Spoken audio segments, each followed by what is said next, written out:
Bem, o meu nome é Leandro Malavota, eu sou historiador por formação, sou graduado em História pela UFRJ, fiz o mestrado em História Social também pela UFRJ, fiz doutorado em História pela Universidade Federal Fluminense, né? Atualmente eu sou analista do Instituto Brasileiro de Geografia e Estatística, sou historiador da casa. No IBGE nós trabalhamos com uma linha de pesquisa conhecida como História Pública a partir dos pressupostos teóricos, metodológicos da história, mas dentro de uma linha de pesquisa que é conhecida como História Pública, onde nós procuramos produzir, né, materiais historiográficos, procuramos desenvolver produtos historiográficos para um público mais amplo, para um público não especializado. Então, para esse tipo de trabalho, nós lançamos mão de uma série de mecanismos, como, por exemplo, o uso da história digital, o uso de mecanismos de internet, redes sociais, produtos editoriais tradicionais, né, como livros, revistas, folhetos, mas um pouquinho mais voltados, ou mais voltados para o público não especializado, por isso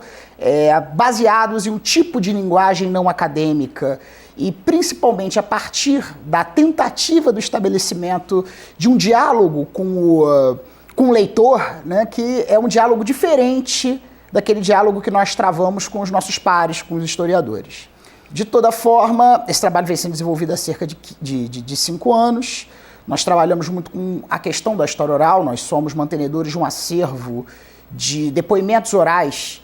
que tem cerca de 200 a 250 entrevistas que foram produzidas ao longo de quase 25 anos de existência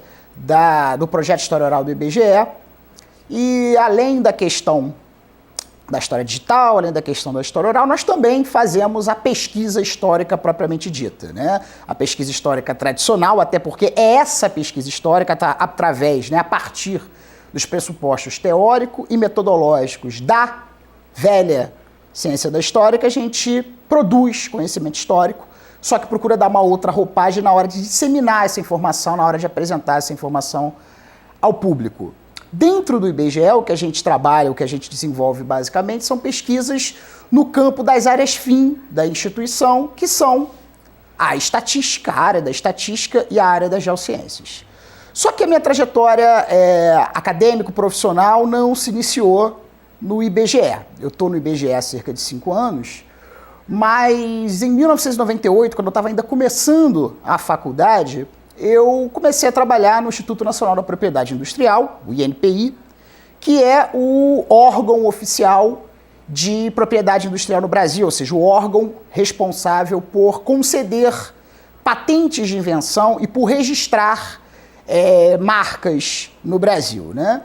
E dentro do INPI eu tive a oportunidade de conhecer a temática da propriedade intelectual. Para mim, né, era uma temática ainda desconhecida, e, na verdade, a propriedade intelectual ainda é uma temática desconhecida no Brasil, embora o número de interlocutores esteja aumentando nos últimos anos. E aí foi, na verdade, uma oportunidade de eu unir o útil ao agradável, ou seja, eu estava numa instituição que tinha a propriedade intelectual como sua principal temática, como sua área principal de ação, e, ao mesmo tempo, eu estava começando a minha trajetória acadêmica e me interessei por estudar questões relacionadas à história da propriedade intelectual. E eu acho que foi um casamento que deu muito certo. Foi uma história que, pelo menos até agora, vem dando muitos resultados, né? Eu acabei me especializando, de certa forma, nessa área, nessa temática. Procurei desenvolver uma série de pesquisas sobre esse assunto, e daí saiu material, né, saiu produção, tanto para a minha monografia de graduação, lá no início dos anos 2000, como posteriormente para a minha pesquisa de mestrado, para a minha pesquisa de doutorado. A minha tese de doutorado foi posteriormente transformada num livro chamado A Construção do Sistema de Patentes do Brasil, um olhar histórico, que discute a construção, como o próprio título já diz, né, como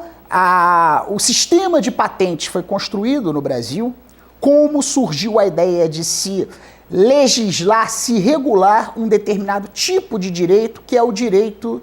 de propriedade intelectual, o direito de apropriação sobre bens e materiais sobre a tecnologia. E é esse tipo de temática, minha temática principal é em cima dessa temática que eu desenvolvo a maioria dos meus estudos na atualidade.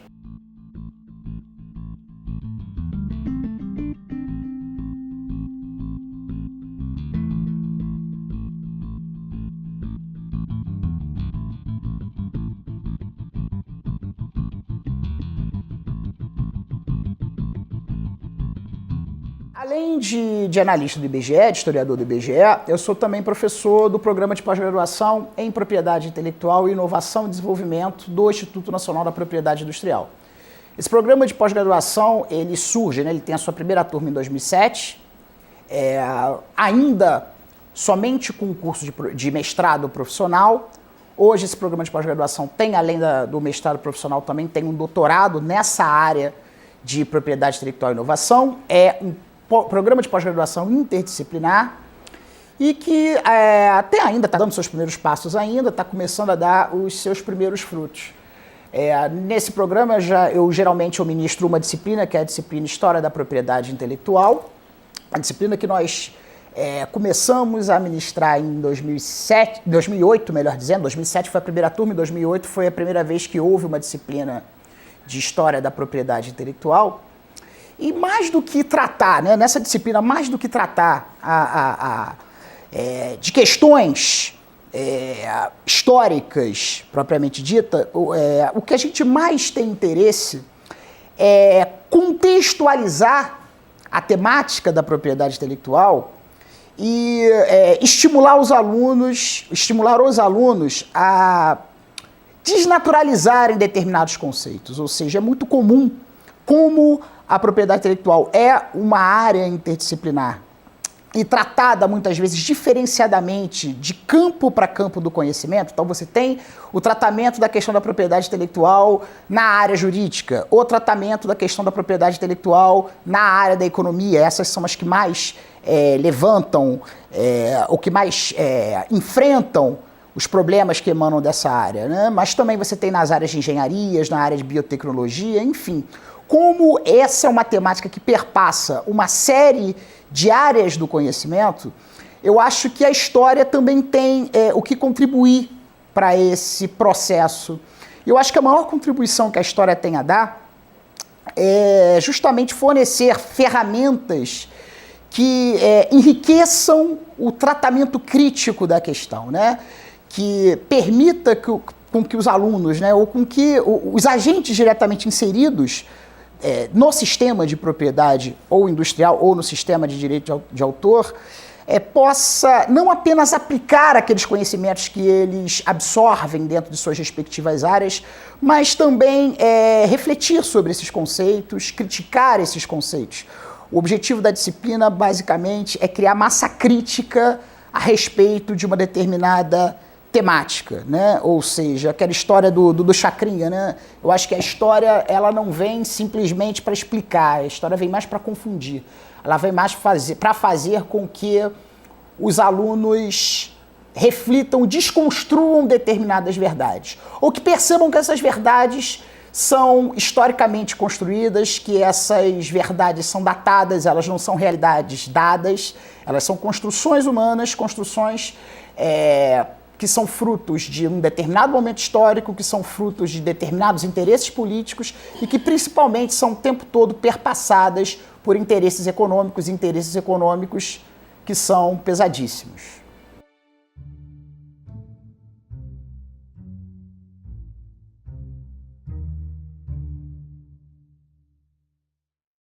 A Rede Proprietas foi uma iniciativa muito interessante. Ela não nasce como um laboratório, ela não nasce como um grupo de pesquisa, ela nasce como uma rede, ela nasce como uma junção de esforços de um conjunto de pesquisadores de áreas diferentes. Então, eu acho que essa é a maior riqueza da Rede Proprietas, a interdisciplinariedade. E desse esforço abre-se um espaço para debate, para reflexão, para crítica de uma série de questões que emanam do campo da propriedade como um todo, Então, acho que dentro da rede Proprietas há oportunidade para se discutir uma teoria da propriedade dos mais distintos vieses nos quais essa teoria é construída, para se discutir uma história da propriedade, uma filosofia da propriedade, uma sociologia da propriedade, ou seja, que se procure enfrentar esse problema a partir de diferentes ângulos, a partir de diferentes prismas. Acho que é interessante também a oportunidade de não apenas de se construir conhecimento, mas de se colocar esse conhecimento em xeque, de se debater esse conhecimento, de se trocar experiências de profissionais, pesquisadores experientes com pesquisadores mais jovens, ainda iniciando, dando seus primeiros passos, de se produzir muito material novo, né? De se pesquisar, de se debater, de se promover eventos para que essas ideias possam ser discutidas. Eu acho que a Rede Proprietas nasce com essa intenção, nasce desse esforço coletivo, e acho que pouco a pouco os primeiros resultados começam a aparecer. Além de artigos, além de eventos que estão sendo desenvolvidos, ou mesmo da publicação que está para sair da Rede Proprietas, né, chancelada pela Rede Proprietas, eu acho que uma das contribuições maiores que esse trabalho está dando é o de trazer mais gente, o de criar mais interlocutores para essa discussão.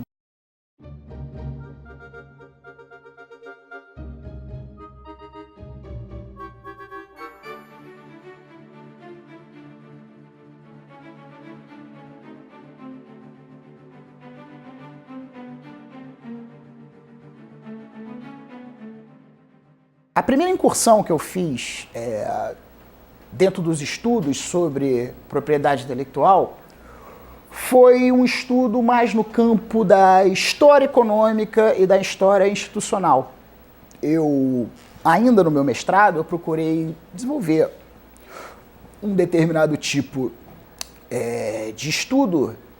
que desse conta do processo de formação de uma determinada instituição, que foi o Instituto Nacional da Propriedade Industrial, o contexto político ele foi criado e, principalmente, a função ou as funções cumpridas, né, ou que se atribuiu a essa determinada instituição no momento histórico da sua criação, e o processo que levou às mudanças dessa funcionalidade ao longo do tempo. Posteriormente, eu acabei voltando um pouquinho no tempo, né? Ou seja, eu comecei trabalhando o meu recorte cronológico inicial, ia de 1970, né? Terminava em 1984, então eu pegava, né, os 14, 15 últimos anos da ditadura militar,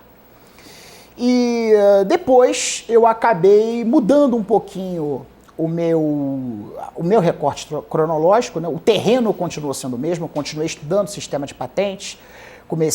continuei estudando questões jurídicas e econômicas, bem como os desdobramentos políticos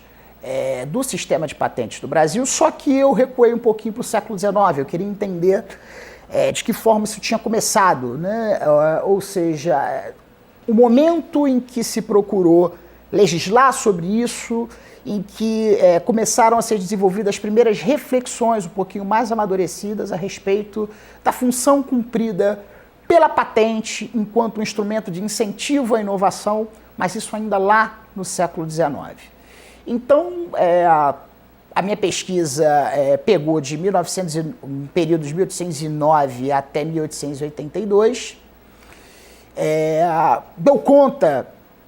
de bastante coisa a respeito do assunto, até porque, felizmente, as fontes documentais para esse período são bastante abundantes, né? Nós temos muita coisa aqui no Brasil, no Arquivo Nacional, que ajuda, né, a incursão do historiador nesse campo. Mas logo depois que eu terminei minha tese, eu acho que o meu interesse acabou não mudando muito, mas tendo um direcionamento um pouquinho diferente, né? Ligeiramente diferente. eu achei importante também tratar de uma maneira um pouquinho mais aprimorada, um pouquinho mais aprofundada, de estudos comparados. Pegar o caso brasileiro, que eu acredito que tenha sido, pelo menos para o século XIX, tenha sido bastante trabalhado, bastante abordado no livro, nesse meu livro de A Construção do Sistema de Patentes do Brasil, e procurar fazer uma comparação com outros exemplos, com outras experiências ocorridas no mesmo período, né? Uma primeira pesquisa que eu desenvolvi procurou fazer uma comparação entre o caso brasileiro e o caso norte-americano. Também fiz uma comparação, embora superficial, do caso brasileiro com o caso francês e, por último, do caso brasileiro com o caso britânico. Mais recentemente, numa pesquisa um pouquinho mais aprofundada, eu tive a oportunidade de ter acesso a fontes tanto no Arquivo Nacional Torre do Tombo quanto no arquivo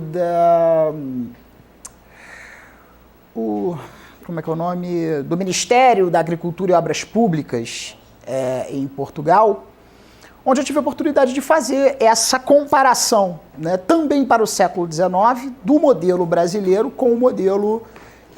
português. Essa pesquisa ainda está em andamento, essa pesquisa demanda um aprofundamento maior, mas ela já teve seus primeiros resultados esses que eu pretendo apresentar já na primeira publicação da Rede Proprietas, que vai ser uma obra coletiva que acredito que em breve esteja sendo lançada.